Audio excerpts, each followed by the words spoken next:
We are simply citing the law, and we are constrained by the law because, as I said, there are penal sanctions. So if the law does not provide any distinction, bakit nga kailangan ka pang mag-confer sa ano? Bakit kailangan ka pang puntahan? Ikaw na nagsasabi ng walang distinction di ba? So kung nandito siya, let him speak.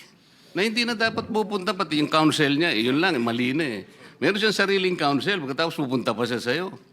It is an insult to his own personal counsel. Kaya magulo talaga eh. So, Chair, clarification lang. I noticed, Mr. Chair, when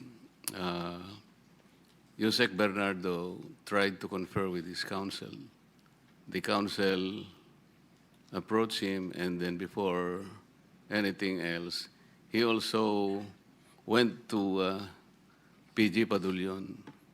Why is that, Mr. Chair? Kasi he's already admitted sa WPP and sa kanilang existing na rules, under the rules, kailangan bago sumagot, baka maka-apekto sa kanyang pagka-admit, kailangan talaga may clearance sa DOJ. Thank you. Medyo magulo yun, Mr. Chair, kasi... Medyo magulo nga rin, pero yun ang kanilang... Bakit kinakailangan nyo siyang padalan dito pagkatapos marirestrict din pala? This is an open investigation. Sana walang ganon, kasi nangyari na sa amin yon when the former DOJ was here, habang nag-uusap-usap kami rito, habang nagtatanong-tanong kami, kukunin niya yung isang witness namin o isang resource person, dadalhin sa NBI. Pagdating sa NBI, meron ng supplemental affidavit. Naguguluhan kami sa ganung pangyayari. This is supposed to be an independent committee under the legislature. The DOJ is an executive department. I'm not questioning this, no? But parang magulo lang sa amin. So, kaya ko lang na-point out, Mr. Chair. Question sa DOJ. Under the WPP, law ba itong yung ganyan? Confidentiality, yes, Mr. Chair. The matter that pertains in confidentiality of the proceedings as well as the manner by which the witness was evaluated and how he was covered is confidential. That's the reason why it is being invoked by the witness, Mr. Chair, because like I said earlier, it is not because we want to restrict his testimony, but there is a law. The law itself provides... So it is the law yes, that says so? Yes, and it provides for penal sanctions, Okay. Mr. So Chair. to answer the question of the concern of Secretary or Senator Marcoleta, kailangan yamen yung law pala. No. That may be one of the suggestions since the committee is investigating this in aid of legislation. If that is considered a restriction in investigations like this, then maybe the law will have to be amended first. In the meantime, constrained kayo ng batas. Yes, Mr. Chair, we are Thank you. constrained by law. Thank you, PG. Mr. Chair, kasi yung interpretation niya ang palaging mali eh. Yung confidentiality dyan, ang pinag-uusapan, sa inyo lang yun, sa witness protection ninyo dyan. Pero pagdating dito, it does not apply. Ikaw lang ang nag-interpret kasi kaya kanina pa tayo nagtatalo eh. May I respond, Mr. Chair? With all due respect to Senator Marcoleta saying that our interpretation is always wrong, the law itself provides for it, Section 7. And we are not raising this, like I said, simply because we want to constrict the investigation. The law does not make a distinction whether the investigation is going to be done elsewhere or in the Senate or before the House of Representatives. So we are simply citing the law, and we are constrained by the law because, as I said, there are penal sanctions. So if the law does not provide any distinction, bakit nga kailangan ka pang mag-confer sa ano? Bakit kailangan ka pang puntahan? Ikaw na nagsasabi ng walang distinction di ba? So kung nandito siya, let him speak. Na hindi na dapat pupunta pati yung counsel niya. Yun lang, mali na eh. Meron siyang sariling counsel, pagkatapos pupunta pa siya sa'yo. It is an insult to his own personal counsel. Kaya magulo talaga eh. Gusto ko itanong halimbawa kay Yusek Bernardo, in-apply nyo na pala siya sa WPP. Ni-require nyo siya ng restitution, di ba? Sasabihin mo na naman, that's confidential. Kamo na naman. No, Mr. Chair, I'm not going to say that's No, confidential. earlier, you were talking about confidentiality. You remember the last time na Yes, yes, tinatanong ko? I did mention that, Mr. Chair. I talked Oh, about why are you confidentiality. But with respect to the restitution, I think that's a matter of public record already. Because that was already stated by Mr. Bernardo and he was allowed by the Secretary of Yes, Justice. earlier you were not forthright in answering that. Nung tinatanong ko, ang una mong sinabi, that's confidential. Now, nagsasabi ka, it is not confidential. So, paiba-iba ka ng position talaga.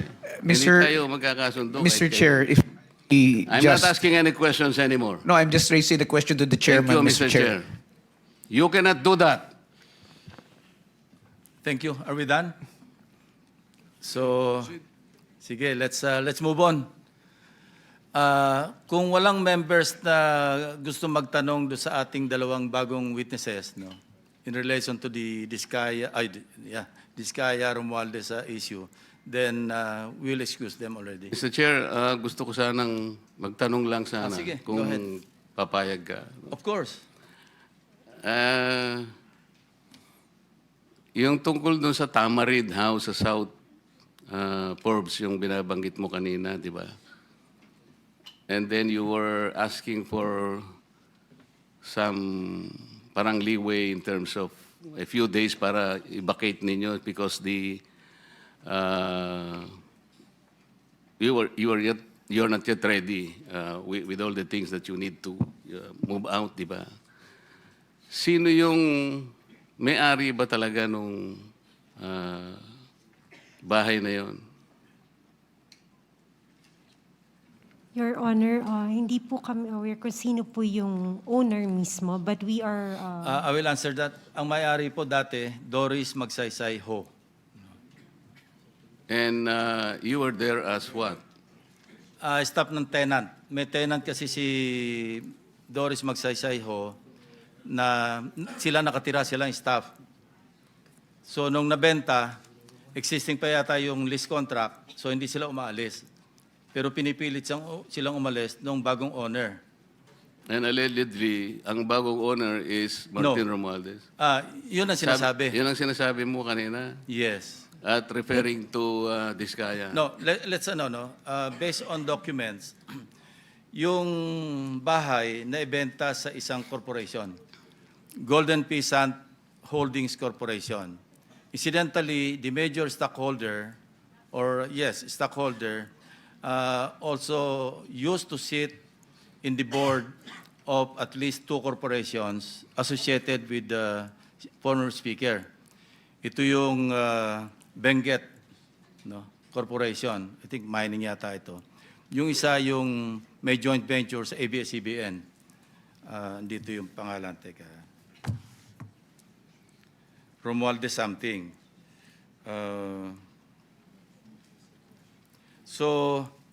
And another one, I think Mark Venture something, ano. At saka treasurer siya doon sa, yun nga, yung media company owned by Romualdez, kasi Romualdez Media something na may joint venture sa ABS-CBN. So yun ang association. So, no, we're not trying to implicate the former speaker, ano. Hindi tayo nagta-target dito. Dumating lang sa ating attention, but we cannot disregard because sabi ko nga, there were persistent reports na ang initial information nga sa pangalan ni Diskaya na or kay Diskaya na ibenta. So it appears now na hindi totoo kasi ang naging role lang allegedly ni Carla Diskaya, yun nga, dumating siya doon February or January at sinasabihan sila, umalis na kayo dyan.